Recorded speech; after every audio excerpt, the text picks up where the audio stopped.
pagi. Bahagia pagi itu pilihan kita. Jadi pada saat kita menentukan dalam hidup kita bahwa saya ini harus bahagia, bukan berarti orang bahagia itu orang nggak punya masalah. Banyak masalah kita, hidup kita ini semakin hari semakin banyak. Hidup kita itu bukan akan semakin ringan, enggak. Dan masalah itu tidak akan berhenti. Kalau kita perhatikan, saya memperhatikan orang-orang tua-tua itu, Bu Amen, wis anaknya gimana? Anaknya sudah kawin semua. Sekarang tinggal sama cucu. Jadi sekarang setelah mikir anak, kemudian mikir cucu gitu. Wah, luar biasa. Jadi memang ternyata hidup kita itu kita mengambil tanggung jawab di dunia ini. Semakin kita mengambil tanggung jawab semakin besar, tantangannya semakin besar. Di situ ujiannya juga semakin besar. Tapi ingat bahwa kalau kita mengambil tanggung jawab semakin besar, kebahagiaan kita pun akan potensi kebahagiaan, kemudian potensi manfaat, kemudian potensi kebahagiaan, keuntungan, potensi dakwah kita juga akan semakin meningkat gitu loh. Makanya teman-teman kemarin malam saya tanggung jawab. Saya itu dia bukan enak-enakan gitu. Dia mengambil tanggung jawab. Begitu kita mengambil tanggung jawab, berarti kita siap bermanfaat gitu loh. Pada saat kita bermanfaat, ya memang berat. Nah di Rialto itu memang nggak ada. Di Rialto itu kok santai-santai, enak-enak, itu nggak ada. Berat memang. Jadi kita bangun malam berat. Tapi begitu menjadi kebiasaan, ya sudah biasa gitu loh. Tapi ingat bahwa kita ini adalah manusia yang biasa. Kita tidak lepas dari salah dan dosa. Allah berfirman bahwa la taqnatu mir rahmatillah innallaha yaghfiru dzunuba jami'a innahu huwal ghafurur rahim. Allah itu Maha Ghafur, Maha Pengampun, Maha Penyayang. Kalau kita salah, ya kita mohon maaf sama orang. Kalau kita salah, kita itu manusia biasa. Kalau saya salah, saya mohon maaf. Kalau saya sama Allah juga gitu. Kita itu orang biasa, kadang-kadang ya ada lupanya. Justru kalau kita dikasih ingat terus, ya kita itu nggak sehat gitu. Mesti kita ada lupanya, ada lemahnya, makanya banyak orang yang saya itu kok naik turun. Ya itu ya memang manusia itu seperti itu kodrat kita. Tapi pada saat kita turun, kita itu ada keinginan untuk naik. Itu harus begitu, karena memang psikologi itu harus kita jaga. Makanya dalam hidup ini mindset itu sangat penting. Termasuk tadi itu mindset, bagaimana kita mindset diri kita bahwa hidup saya ini harus bahagia. Hidup saya ini enggak lama, hidup saya ini sebentar. Saya lebih baik mengambil bahagia dalam hidup saya. Karena apa?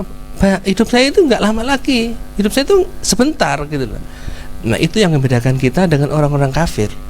Orang kafir itu berdaya upaya bagaimana umat Islam jatuh, tapi nggak bisa. Umat Islam itu tidak akan pernah jatuh. Saya pernah mendengar anak-anak Kristen Katolik ini masih pemuda loh ya. Bagaimana dia membicarakan bahayanya liberalisme. Liberalisme ini bahaya sekali. Bener, liberalisme ini sangat bahaya. Dan umat Islam pun banyak yang terdampak. Akhirnya banyak yang punya pemikiran liberalisme. Tapi akibatnya apa? Kristen Katolik dia banyak yang runtuh dengan liberalisme. Mereka sudah nggak ada yang mau ke gereja, nggak ada yang mau ibadah hari Minggu. Akibatnya apa? Banyak gereja-gereja mereka yang dijadikan masjid. Dan disitulah dakwahnya ternyata dakwah di Eropa, di Amerika itu dakwah yang tidak ada kekerasan gitu loh. Itu karena apa? Liberalisme itu kebebasan itu, artinya orang itu sudah menggunakan akal pikiran mereka sehingga mereka akhirnya nggak melihat tuntunan. Akibatnya apa? Akibatnya yang ke gereja itu ya hanya orang-orang yang tua aja, sing wis persiapan untuk meninggal. Yang muda-muda santai-santai, termasuk di Islam juga. Tapi tetap saya mendengarkan orang-orang yang liberalisme tetap sholat, tetap ke masjid. Nah, itu bedanya seperti itu gitu loh. Itu bahaya liberalisme. Ternyata itu semua pemeluk agama itu kena dampaknya, termasuk umat Islam.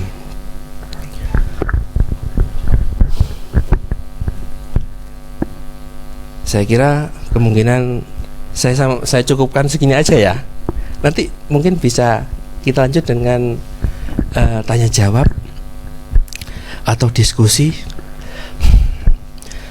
Nek harapan saya ini, kita ini ngaji kemana-mana, kita itu ikut kajian kemana-mana, termasuk kita ikut perkumpulan PPM ini, jangan sampai kita itu melupakan kebahagiaan kita. Jangan sampai kita melupakan kadang-kadang kita itu berkorban untuk anak, untuk istri, untuk semua, tapi kita melupakan diri kita sendiri gitu loh.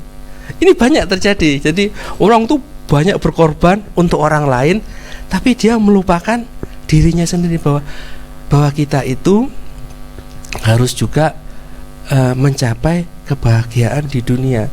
Jangan sampai kita itu melupakan diri kita untuk berbahagia di dunia ini. Dengan cara apa?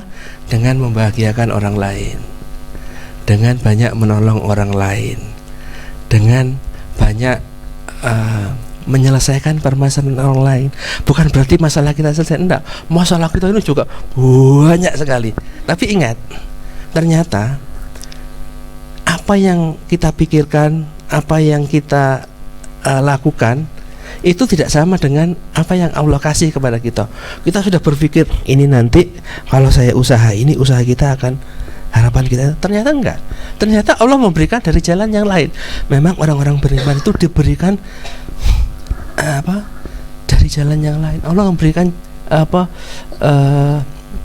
Allah memberikan jalan keluar itu dari jalan yang lain. Allah memberikan rezeki. Lah, yang pasti pada orang yang bertawakal di riyadhah itu, Allah itu menjamin rezeki kita. Allah itu menjamin rezeki kita. Itu pasti kita akan diberi rezeki. Itu jangan sampai kita sedikit pun kita itu nggak yakin bahwa Allah akan memberikan rezeki, Allah akan memberikan jalan. Dan ternyata terbukti dalam hidup kita tidak ada permasalahan yang tidak akan diselesaikan oleh Allah. Bukan kita yang menyelesaikan. Yang menyelesaikan permasalahan kita itu bukan kita, Allah yang menyelesaikan. Sampai sekarang pun kalau kita perhatikan, kita punya masalah yang berat, siapa yang menyelesaikan? Kita sendiri? Bukan, Allah yang makanya di riyadhah itu kita semakin bergantung kepada Allah, kita semakin mendekatkan diri kita kepada Allah, pasrah kepada Allah. Disitulah pertolongan Allah itu akan datang di dalam hidup kita. Termasuk bagaimana kita menolong orang, bagaimana kita membantu orang. Disitulah Allah akan membantu kita. Dan itu sudah terbukti bahwa Allah itu selalu tidak pernah melupakan kita, meninggalkan kita. Itu terbukti sampai sekarang ini, kita hidup sekarang ini. Ini bukti bahwa Allah tidak pernah meninggalkan kita. Allah tidak pernah membiarkan kita. Allah selalu menyelesaikan semua permasalahan. Dan semua permasalahan itu tidak akan pernah pasti selesai gitu loh. Termasuk sampai kita itu akhirnya nanti akan menghembuskan napas yang terakhir, habis sudah. Berarti rezeki kita sudah habis. Pada saat kita menghembuskan napas terakhir, berarti rezeki kita ya sudah itu yang diberi. Rezeki itu bukan yang kita lihat ini, bahwa saya punya uang sekian, saya punya ini. Itu tidak ada hubungannya. Ternyata orang-orang yang mereka itu, kalau kita lihat sukses di materi, punya usaha ini, itu ternyata permasalahannya juga semakin berat dan besar, kecuali orang-orang yang bertakwa kepada Allah. Makanya kita ini, dengan kita terus berusaha menjadi sahabat-sahabat takwa, kita berusaha meningkatkan diri kita, terus bergantung kepada Allah, terus mendekat dirikan kita kepada Allah. Itu adalah upaya kita supaya apa? Supaya apa yang kita punyai ini rasanya ringan, titipan-titipan Allah ini ringan semua. Jadi apa yang Allah berikan, baik itu kebahagiaan, baik itu kesusahan, ujian, tantangan, godaan, semuanya itu ringan pada kita. Termasuk kita diberikan nikmat. Pada saat kita diberikan nikmat, kita diberi titipan kemungkinan kita diberikan titipan harta benda, kita diberikan titipan apapun, anak, mungkin pasangan atau apa, kita diberi titipan sama Allah, kita ringan karena itu sejatinya adalah titipan dari Allah. Setiap waktu Allah akan mengambilnya, itu mungkin. Jadi pada saat kita ini ditipu oleh teman bisnis kita, ya kita, ya itu mungkin sudah itu sudah garisnya, itu sudah ditipu. Kita punya ini diambil, kita punya ini diambil, sampai teman-teman kita, saya melihat anaknya diambil, istrinya diambil. Dengan iman itulah kita akan tetap kuat. Dengan iman itu, dengan kita terus mendekatkan diri kepada Allah, apapun yang Allah ambil sekarang ataupun nanti, kita itu akan siap. Saya kira itu aja yang saya sampaikan pada pagi hari ini. Mohon maaf bila ada kekurangan. Bila taufiq hidayah. Assalamualaikum warahmatullahi wabarakatuh. Mungkin ada yang ada unek-unek atau ganjalan.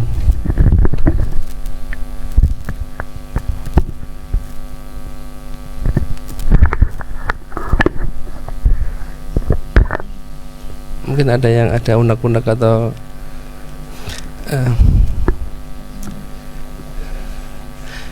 kalau kita buka konsultasi ya, kita buka konsultasi bukan berarti kita itu juga orang yang ahli di dalam permasalahan hidup. Kita buka konsultasi itu kita hanya bagaimana kita mengajari orang itu untuk takwa. Cuma itu aja. Jadi salah satu solusi dalam permasalahan hidup itu sebenarnya dengan takwa itu, menyelesaikan permasalahan hidup dengan cara Allah SWT. Caranya apa? Dengan riyadhah gitu. Dengan kita mengajak teman-teman kita itu untuk takwa kepada Allah. Itu udah solusi yang penting. Saya kira itu aja. Terima kasih.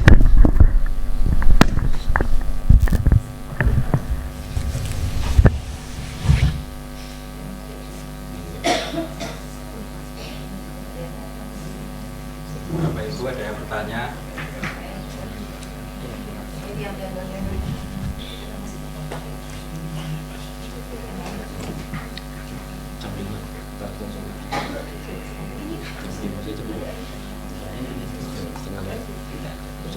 Kenapa enggak benar?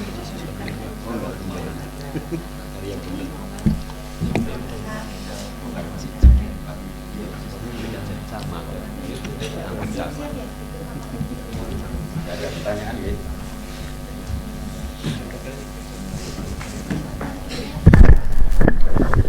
Bapak Ibu ada pertanyaan? Ini jauh-jauh Ustadznya dari Jember loh nih. Macet lagi perjalanan, berputar lagi lewatnya Pujon. Dari Jember tapi masuknya lewat Pujon juga bingung lewat mana. Jadi jika nggak ada pertanyaan Bapak Ibu, untuk sesi selanjutnya adalah healing ya, sehat-sehat gitu. Jadi sambil jalan-jalan nanti terus kumpul di lapangan tenis. Jadi di sebelahnya Kamar G itu, di seberang jalan itu nanti ada lapangan tenis. Nanti kumpul di situ untuk kegiatan olahraga, fun game atau apalah namanya yang nanti dipimpin oleh Pak Basuki. Nah sekarang jam 5 lah, jam 5 mulai keluar kamar, sudah mulai lihat-lihat lah. Itu insya Allah jalan kaki sampai ke sana juga sudah bagian dari refreshing sambil menunggu nanti kumpul di lapangan tenis. Jadi begitu.